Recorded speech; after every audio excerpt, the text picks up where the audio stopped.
Good evening. My name is Meg Wheeler, candidate for State Senate in the Massachusetts, Plymouth, and Norfolk District, and I'm here tonight to give you an update on COVID-19. I'm here every single night at 7:30 and will be for as long as I'm able to until this pandemic ends. So I want to just start this evening, as I always do, by sending an incredible thanks to all of those on the front line fighting this for us, all of our medical professionals, everyone who is a first responder, our police departments, our fire departments, our incredible teachers and school staff, everyone who's out there in the grocery stores and the gas stations, our truckers, everyone who is ensuring that we have the resources that we need. Thank you so much for the work that you're doing. So just to give you an update of where we're at here in Massachusetts this evening, unfortunately, we had 4 additional deaths today. This brings our statewide total now to 48. I will say this is a smaller number than we've seen in the last few days, where we had hit 9 or 10 deaths per day. While it's still incredibly tragic, I am hopeful that maybe it's a sign that all of the social distancing that we've been doing is starting to help. There were 698 cases today, new cases today. The statewide total is now at 4,955. Again, this was a decrease in the number of cases that we saw new yesterday. So again, perhaps a positive sign. Testing, we had 4,017 additional tests done today. That brings our statewide total to 39,066. Again, also a decrease from yesterday. In the U.S., we now have over 122,000 positive cases with over 2,100 deaths. So tonight I actually wanted to take a little bit of time, since we don't really have any updates on the state or federal level as it is a Sunday, and we had a lot come through at the end of this past week. I actually wanted to take tonight to talk to you about something that's very near and dear to my heart, which is mental health. As someone who has struggled from anxiety and depression in the past, I know all too well what a situation like what we're going through can do for folks who are struggling with any mental health challenges. And I think it's incredibly important that we all be aware of this risk to folks, especially in this time, whether it's challenges that we might be facing or challenges that our friends or family members or neighbors or coworkers are facing, so that we know what to look for and what resources to offer them.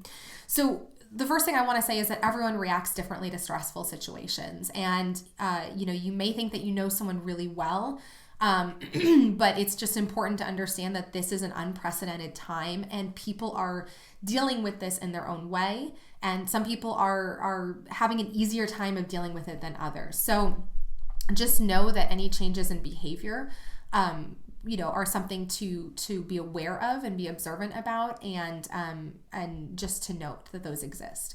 So people who are particularly at risk of having additional mental health challenges in this time are older folks, anyone who has a chronic disease, children and teens, those who are helping with the COVID-19 response, so our frontline responders, our healthcare providers, and then anyone who already has mental health conditions, including substance abuse. So those people are particularly at risk right now, but anyone can be having mental health challenges right now. I want to make that very clear. Some symptoms to look for. So fear and worry about your own health or the health of loved ones or friends, changes in sleeping patterns, including any difficulty sleeping, changes in eating patterns, difficulty concentrating, worsening of your chronic health problems, and then increased use of alcohol, tobacco, or other illegal substances or drug substances. So again, these are just symptoms to look for. These do not, I think we're all probably feeling a little bit stressed right now. We're all probably struggling a little bit with sleep or maybe eating. So these do not necessarily mean that there is an urgent issue, but it is something just to be aware of. Apologies for 1 second. And thank you to everyone who's joining. Hello, everyone. I see you there. If you have any questions at all, feel free to drop them in the comments. I'm happy to answer questions. I want to first talk about some self-care tips that you can do. So I know these are probably pretty obvious to a lot of people, but I think it's always a good reminder, especially to take a little bit of time for yourself. So if you can take a break, whether that's reading a book or doing a puzzle or taking a walk, Limit how much coverage you watch or read about this outbreak. It's obviously important to stay informed, but I think you can take a healthy distance, take a healthy break from this. I don't think you need to be watching it all day nonstop. For me personally, I have particular points where I like to check in. I make sure I watch the governor's update, the mayor's update, and then I check in on what's happening at the federal level, but I don't sit there and watch it all day because that's just not good for my own mental health. Take deep breaths, take a few minutes to stretch, meditate if that's what you're into.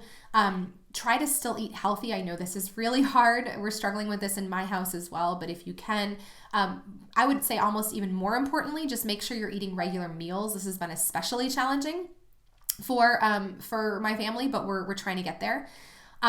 Get outside if you can, take a walk, go down to the beach. If you live near the beach, ride your bike, or even just go for a car ride can be really helpful. I've been trying to do that at least once every day. Obviously still maintaining the appropriate social distancing, but you can still get out there. And then lastly, make sure you are connecting with others. So getting on a call with someone or hopping on a Zoom call. If you don't feel like you have someone to talk to, please reach out. We have a lot of resources we can direct you to. Now is not a good time to isolate yourself. And then please call your healthcare provider if stress is preventing you from accomplishing your daily activities for more than a few days in a row.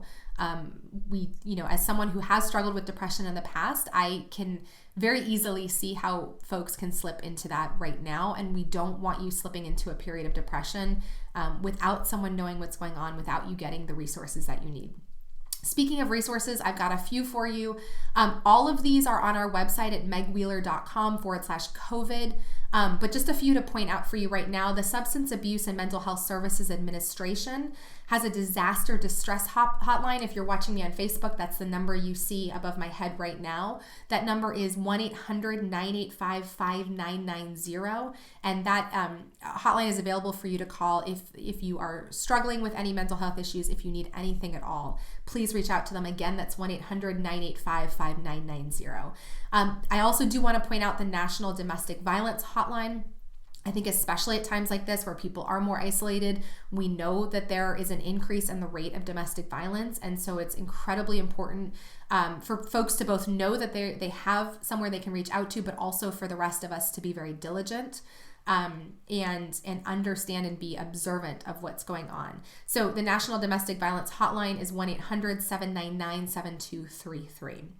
I have a few additional resources for you that I wanted to share. These are just some that I've personally checked out and think are very valuable, but there are a lot out there.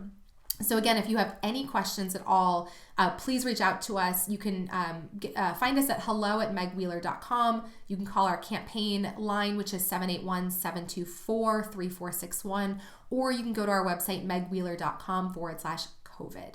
So a couple of resources. The first one is a website called virusanxiety.com. This was actually established by Shine, which is an online community and app for people struggling with stress and anxiety.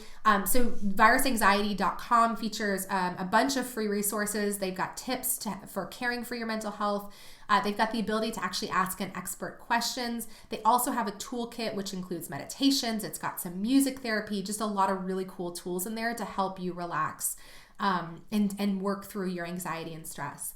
Another great resource is Talkspace. So this is an online therapy platform. They essentially, when you sign up with them, they match you with, based on some questions you answer, they match you with one of their, they've got thousands of licensed therapists, so they match you with one of their therapists. Right now they're offering $100 off with the code 100 the number 4, and the letter U. So that's a great resource, but they also have some free resources as well. They've got a free therapist-led Facebook support group. They actually have both a private and a public one, depending on your comfort level. So head to Talkspace.com to find that resource. They are also offering free therapy for impacted healthcare workers. So if you are a healthcare worker and you would like that resource, it's all online. You don't have to go anywhere, of course. And Talkspace is always online. So if you develop a relationship with a therapist, even after this, you can maintain that service. I will tell you that while Talkspace isn't always necessarily covered by your insurance, a lot of insurance companies do work with them to provide insurance coverage. And because there is now the order for insurance companies to allow telehealth, I would be on the lookout. We may see opportunities to work with a provider like Talkspace that perhaps weren't offered to you in the past. The last resource I want to offer to you, and again, all of these can be found at megwheeler.com/COVID plus more. But the last one I want to just mention to you is a tool called Headspace. This is a meditation and calming app. If you can find information on the app, but also their resources, they've got a ton of free resources. You don't have to have the app for these by going to headspace.com/COVID-19. So they are offering free access to their paid plus version for all U.S. healthcare professionals working in public health settings. They are also offering for free, they've got a collection of meditations called Weathering the Storm. They're offering that for free to everyone. They are also offering for free additional resources to business owners, managers, and HR professionals so that you can help your teams get through this. And then lastly, they have free resources and meditations for K through 12 teachers, administrators, and support staff as well. So a lot of great free resources on their website. Again, that's headspace.com/COVID-19. But they also do, of course, have a paid app as well that I know a lot of people use and really like. So just to wrap this up, I want to just reiterate what I started this with, which is that, mental health is not something to take lightly. And as someone who has personally suffered from anxiety and depression in the past, and frankly still is currently susceptible to anxiety and depression, I understand how critical of a time this is and how, my husband is clearly cooking. You're hearing the fire alarm go off. So I'll wrap this up quickly. There is not a fire in my house, I promise. This happens every time my husband decides to make something interesting. But I just want to say how serious this is and how serious I hope you're taking it. And not just for yourself, but also for the people around you, making sure that you're looking out for the warning signs and that you're providing resources to folks who need them. Again, I've listed just 3 or more, a handful on this live, but we've got more on our website at megwheeler.com/COVID.